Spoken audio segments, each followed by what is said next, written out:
So it is here, the first preview of the Champions League to be played at home at St James's Park. Newcastle United versus PSG.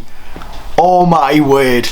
In a couple of days' time, Newcastle United will play their first Champions League home game in 20 years. I can't believe it. It still hasn't sunk in. When I'm in that stadium on Wednesday and I hear the Champions League anthem, that's when life is going to peak. But in today's preview, we will look at PSG, how they're going to come into this game. Their starting 11 to most likely play against Newcastle, and some of them stars that will be coming to the team. It's still so surreal. But look at Newcastle, look at PSG. Let's get it with our boys. Let's look at PSG for this Champions League fixture. Right then, where to even start? PSG are coming to St James's Park. Yes, the biggest team in France. Probably with one of the best players in the world in their team, and it's not like, oh man, so you've got Erling Haaland. It's not every day when you've got Kylian Mbappe in front of your own eyes, especially at St James's Park. Some of the other teams, Marquinhos, what a centre back throughout all the years. Hakimi done so well with Morocco at the World Cup, done really well. Ousmane Dembele, what a player he is on his day. But when you look at it on paper, PSG have had better teams over the years. And you look at last season, Lionel Messi could have been coming to St James's Park. Neymar, both of them obviously left the club now, but when you think of it like that, them two players, including Kylian Mbappe, could have been at St James's Park is so surreal. I'm happy Neymar's left because he would be a massive problem. Yes, it is only against Trippier, which is fine, but it's still going to be a tough test. So if we look at PSG's team and their recent form, obviously let's speak about their first Champions League game. They won the game 2-0. They beat Borussia Dortmund 2-0. Hakimi and Mbappe scored, and it looked quite comfortable for them. But in the league, they've had a bit of a funny one. Let's go. They drew the first two games in the league. Beat Lens, who are in the Champions League as well. Haidara's team beat Lyon 4-1. Then got beat in Nice 3-2. I think Mbappe got a double, but it wasn't enough. Obviously, Borussia Dortmund beat Marseille, their rivals, 4-0, and then just drew 0-0 today with Clement Foot. If I look at their team that started that game, in goal Donnarumma, he will start with Keylor Navas injured, and obviously Keylor Navas was at Nottingham Forest last season. Danilo Pereira, Skriniar and Marquinhos is a back three. Three very good players. Obviously Danilo Pereira's getting a bit of his age. He's 32 and obviously not naturally a centre back. He's normally a CDM, but over the years we've just knew him from being SBC fodder, being a nice 83 rated for SBCs. But it's the midfield for me. Fabian Ruiz and Vivinia, two good players, don't get us wrong, but against Bruno, Tonali and Longstaff, and if they're on their day, it could be a different day. One player I'm very scared of is Hakimi. I've always rated him at Real Madrid, at Borussia Dortmund, at Inter. He's looked the bomb every single time, and he's a player that can cause a big problem for Newcastle. Playing on that right hand side against Anthony Gordon and Dan Burn will probably cause a problem in that game. And then going up to the attackers, Koulibaly, as we all know, at the minute he's my go-to player on FIFA, which is not good because he's an absolute baller. I've got Ousmane Dembele as well. I packed him. I just haven't packed fucking Mbappe. But Mbappe, Koulibaly and Ousmane Dembele are very scary front three if you don't ask myself. If you look at the bench as well, Gonzalo Ramos, 22-year-old from Benfica, done very well in the World Cup. Good player. Obviously, looking at their bench, they've got a couple of good players. Areti, I'm saying that so wrong. The Uruguayan lad, signing for a lot of money. He was on the bench. He'll probably start or definitely come on. And then if you look at their injury list, which is quite good, Nunes misses the game, which is massive. Nunes, as you all know from the Portuguese TikToker.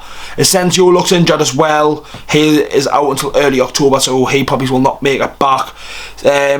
Kimpembe is coming back into training as it says here, but probably won't feature. I can see their team that they're playing very similar to what that game against Clement Foot. It's just mad saying that, but I can see their start 11 being very similar. They're playing a 5 back there, which is a bit I'm guessing their fullbacks just got given a bit more space and a bit more freedom going forward rather than just sitting back as a 5-back. It's PSG, they should be going for these games. But a 0-0 against a team like that, where I might be like slating these, but they've drew 0-0 at second bottom. That gives it a little bit more confidence, but that's literally like Burnley today. Like, if we drew 0-0 with Burnley, we will be disappointed. They'll be disappointed in PSG. Obviously, at St James's Park as well. I don't want to mention too much about that, but the atmosphere that PSG normally have on European nights is normally quite a bit toxic, you could say. Their fans have always got something to say. They're always flares and that going off, and the French are always mad. So just to let anyone know, if anyone's gone to the game, which I'm sure loads of people will be, just be careful, because these Frenchies are fucking raj. Let's speak about the tune then. Right then, boys, Newcastle, this is going to be my first ever Champions League game, and this is going to be a massive vlog on the channel, so if you want to go and subscribe to the channel, it would mean a lot. I can't believe it. Newcastle United are going to be playing Champions League football at St James's Park on Wednesday. It still hasn't sunk in. Obviously, with the AC Milan, yes, but obviously I couldn't go because of work and whatnot, so hasn't really sunk in for me yet. But Newcastle obviously just come back from a great win against Burnley, on a great run at the minute. 5 clean sheets, a lot of wins, beating Man City. If PSG, I mean, if Man City can beat PSG, which I'm sure they have over the year, probably, they surely have, why can't Newcastle? Why can't Newcastle go into this game and put up a good fight? I'm not going to sit here and be deluded and go, oh, we're going to win, we're going to smash them, we're going to do this and that and whatnot. It's got nothing to do with that.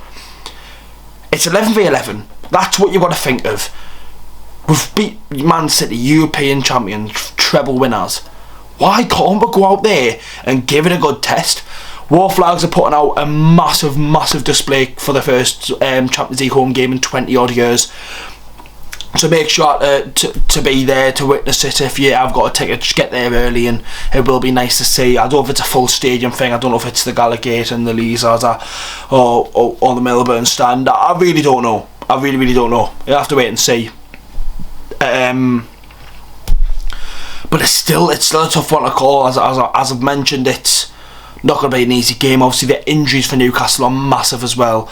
I'm recording this before Eddie Howe's press conference or whatever. I don't want to give too much away on the predicted team, but it probably will look like Botman's out, Wilson will be out, Joe Linton will be out, obviously Barnes will be out, and obviously Willock will not be back in time. So there's 5 very key players to that team out. So I can see Newcastle making some changes, but you have to wait and see for the predicted team tomorrow. Obviously the vlog's going to be immense on Wednesday. I still can't believe it. I really can't. Newcastle are on very good form at the minute. PSG in a bit of a funny form, but they do always find a way to win, a way to get a result, a way to win a game. And if it's going to be any game, it probably will be a game like this where the atmosphere is going to be very hostile. It's going to be so closed in. It's going to be so an aggressive, tight game. But why can't we go and win this game? That's what I'm trying to say. We've got nothing to lose. Just go out there, boys, and give it all, and that's all we ask for. Because if we come out of that game and we lose 2-0 to PSG, but we know deep down fine well we give it all, I'm not going to sit here and make rant and that and scream and shout. Okay, I don't need to. These lads, if they give everything 100%, if I see sloppy passes and people not giving 110%, then that's when I'll sort of get fuming. But forgive it all. Newcastle United may be able to get something, and these are the home games. These are the games. If we want to go through with the round of 16, these are the games we've got to win at home. So massive test. I'm not going to give a prediction because I can't give you one. It's too tough to call. It's the Champions League first time. I'm just going to sit there and enjoy it. Make sure I watch the predicted team at the moment and the big vlog on Wednesday. Would be lovely to go and subscribe to the channel, boys. I'll see you all in the next one.